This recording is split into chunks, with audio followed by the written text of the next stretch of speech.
Chapitre 2. Premiers écueils.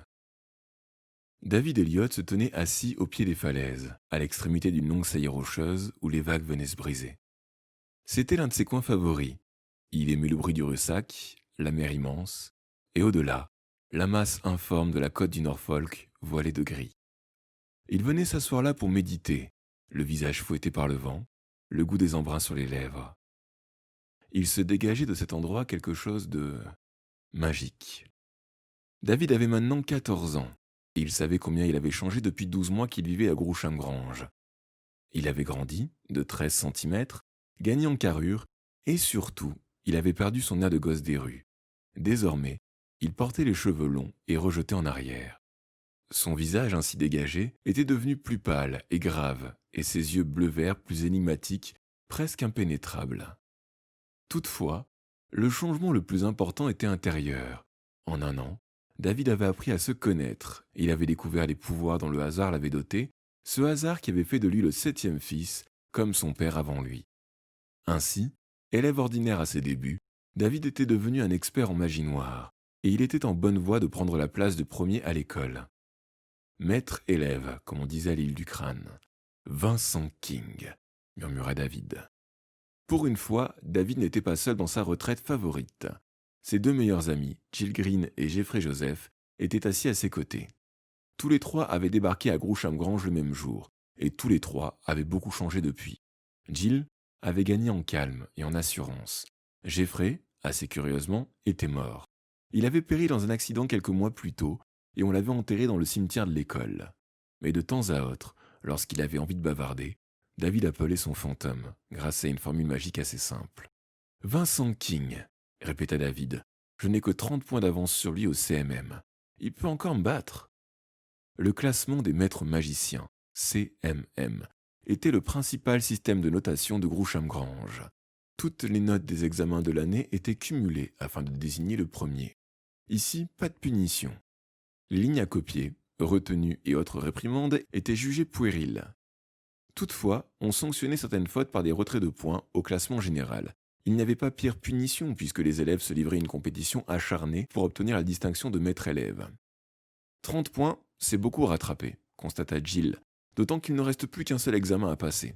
Jill a raison, acquiesça le fantôme de Jeffrey, et c'est l'examen de malédiction perfectionnée, la matière où tu es le plus fort. Il restait tout juste 2 semaines avant le 31 octobre, fête d'Halloween et veille de la Toussaint, la date la plus importante dans la calendrier de l'école. Ce jour-là, on remettait le Graal maudit au nouveau maître-élève. Depuis qu'il avait décidé de rester à Groucham-Grange, David avait juré de remporter le premier prix.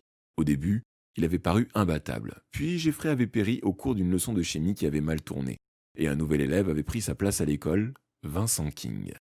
Je ne sais pas pourquoi tu n'aimes pas Vincent, dit Jill. Il est vraiment brillant. Il est bon en sport, sympathique et très beau.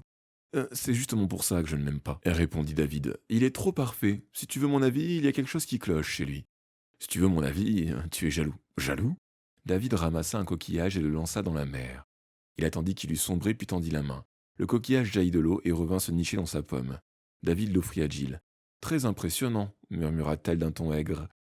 Pourquoi serais-je jaloux de Vincent? Je le devance de 30 points, tu l'as dit toi-même, et je n'ai pas l'intention de le laisser me battre maintenant. Alors, qu'est-ce qui t'inquiète? Demanda Jeffrey. Je ne sais pas, répondit David en frissonnant. Les vagues lui murmuraient quelque chose, mais il ne parvenait pas à saisir leur message. Sa main était glacée à l'endroit précis où le coquillage s'était posé. Il se passe quelque chose, reprit-il. Je le sens. Derrière eux, au loin, une cloche sonna. David regarda sa montre, 4 heures moins le quart. Bientôt auraient lieu les 2 derniers cours de la journée. Français, avec Monsieur Leloup, puis sorcellerie générale avec Madame Windergast. Le français n'enthousiasmait guère David. Il parlait couramment le latin et correctement l'égyptien ancien, mais il ne voyait aucun intérêt à pratiquer les langues modernes. Après tout, se disait-il, je suis capable de faire apparaître 14 esprits et 2 demi-dieux en égyptien. Que pourrais-je demander en français? Un plateau de fromage?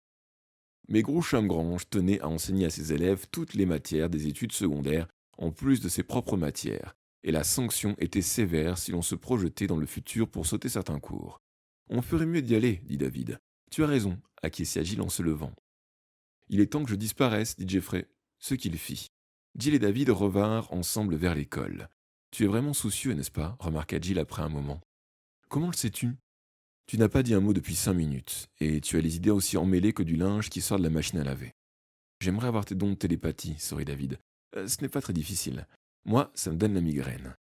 Groucham-Grange se dressait devant eux. Après un an, David trouvait encore le bâtiment sinistre. Manoir où demeure hanté le jour, il évoquait davantage un asile pour fous criminels la nuit, quand la lune sombrait derrière ses hautes tours est et ouest. Il y avait des barreaux à toutes les fenêtres, et les portes étaient si épaisses que lorsqu'on les claquait, le fracas se répercutait à 2 kilomètres à la ronde. Les briques grises et rouges sombres, sans motif apparent, disparaissaient sous un enchevêtrement de lierre qui rongeait toute la façade comme une horrible maladie de peau. Comme une horrible maladie de peau. Et pourtant, d'une certaine manière, David aimait cette bâtisse. Il s'y sentait chez lui. Tes parents vont venir questionna Jill. Comment? Dans 2 semaines, pour la remise des prix. Pendant un instant, David resta interdit. Il savait que Jill avait lu dans ses pensées, mais logiquement, ses parents auraient dû y être enfouis très profondément. Il ne les avait pas revus depuis son entrée à Groucham-Grange, et pendant tout ce temps, il n'avait reçu d'eux que 2 lettres. La première venait de sa mère, Eileen Elliott. Elle était tellement inondée de larmes que l'encre avait coulé, et qu'en la dépliant, le papier s'était déchiré. La seconde lettre, signée de son père, lui était parvenue quelques jours plus tôt. David l'avait sans doute gardée inconsciemment à l'esprit. « Cher David, disait cette lettre, je t'informe que ta mère et moi nous rendons à Groucham-Grange pour la remise des prix le 31 octobre. Ma sœur, ta tante Mildred, viendra aussi avec nous et nous la raccompagnerons ensuite à Margate. Ce qui veut dire que nous ne passerons que la demi-journée à l'école.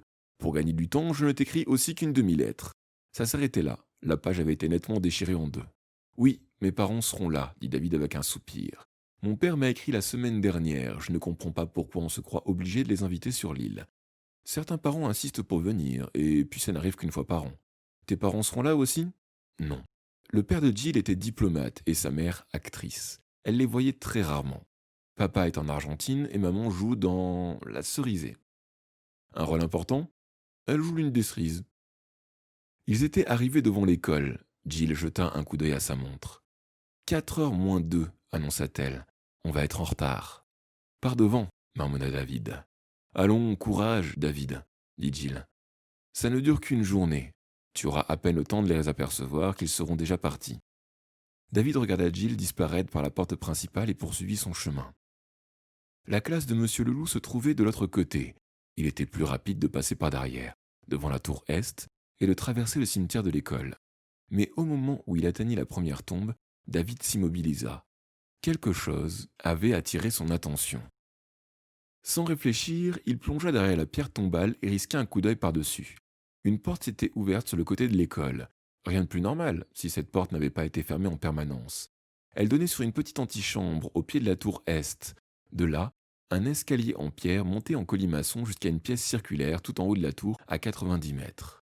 Personne n'allait jamais dans la tour Est. En bas, il n'y avait rien, et l'escalier éboulé était réputé dangereux. L'accès en était donc défendu. Et pourtant, quelqu'un s'apprêtait à en sortir. Qui? La réponse ne tarda pas à venir. Un garçon franchit le seuil en regardant avec soin autour de lui. David reconnut aussitôt les cheveux blonds coiffés en arrière, la mèche ondulée en travers du front, les yeux d'un bleu perçant, le menton et les épaules carrées, le nez légèrement en trompette. Vincent King était allé dans la tour Est, et il ne tenait pas à ce que cela se sache. Sans se retourner, il ferma la porte derrière lui, jeta un dernier regard à droite et à gauche, puis s'élança en direction de l'école. David attendit quelques instants avant de quitter sa cachette derrière la tombe. Il allait arriver en retard au cours de français et savait que cela lui vaudrait des ennuis, mais sa curiosité fut plus forte. Que faisait Vincent dans cette tour? David approcha. Elle se dressait devant lui, immense, à moitié étranglée par le lierre. C'est à peine s'il pouvait distinguer la fente d'une fenêtre haut perchée sous les créneaux. Était-ce un jeu de lumière ou quelque chose avait-il réellement bougé derrière? Est-ce que Vincent avait rencontré quelqu'un? Non, pas au rez-de-chaussée, mais tout en haut, dans la pièce circulaire. David tendit le bras vers la poignée de la porte. C'est alors qu'une main s'abattit sur son épaule et le fit pivoter. L'homme avait surgi de nulle part. David eut le souffle coupé, mais à la vue de Grégor, l'homme à tout faire de l'école, il se ressaisit. N'importe qui intercepté par une telle créature aux abords d'un cimetière serait sans doute mort de frayeur, car Grégor semblait tout droit sorti d'un film d'horreur. Il avait le visage boursouflé, les épaules de travers, un œil 6 centimètres plus bas que l'autre, et le cou tordu. Quant à sa peau, on eût dit du fromage moisi. En fait, Grégor avait figuré dans plusieurs films d'épouvante avant d'être embauché à l'école. Il fallait alors une quinzaine d'heures de maquillage pour le rendre moins effrayant. Que fais-tu là, jeune maître demanda-t-il de sa curieuse voix gargouillante. Grégor mâchait ses mots comme de la viande crue. D'ailleurs, il mangeait de la viande crue. À table, ses manières étaient si répugnantes qu'on le faisait généralement manger sous la table. Eh bien, bafouilla David. Tu manques des leçons, jeune maître, de merveilleuses leçons. Tu devrais te dépêcher de rentrer. Grégor se déplaçait de manière à s'interposer entre David et la porte de la tour. Attendez, Grégor, laissez-moi quelques minutes. Non, répondit Grégor en se balançant d'un pied sur l'autre, ses mains pendues sur ses genoux. Manquer des cours rapporte de mauvaises notes, et trop de mauvaises notes, pas de Graal maudit pour le jeune maître. Oui, Grégor sait. Que savez-vous, Grégor? Soudain, David était sur ses gardes. Est-ce que Grégor le guettait près de la tour Est? Avait-il vu Vincent en sortir? Pourquoi mentionnait-il subitement le Graal? Cette rencontre n'était sûrement pas due au hasard. Dépêche-toi, jeune maître, insista Grégor. D'accord, Grégor, se résigna David. J'y vais. Il lui tourna le dos et se dirigea vers l'école. Maintenant, David savait. Sur les rochers, déjà, son sixième sens l'avait alerté. Or, ne lui avait-on pas enseigné que le sixième sens était beaucoup plus important que les 5 autres? Quelque chose se tramait à l'école, quelque chose qui, d'une manière ou d'une autre, avait un rapport avec le Graal maudit, et David était résolu à découvrir la vérité.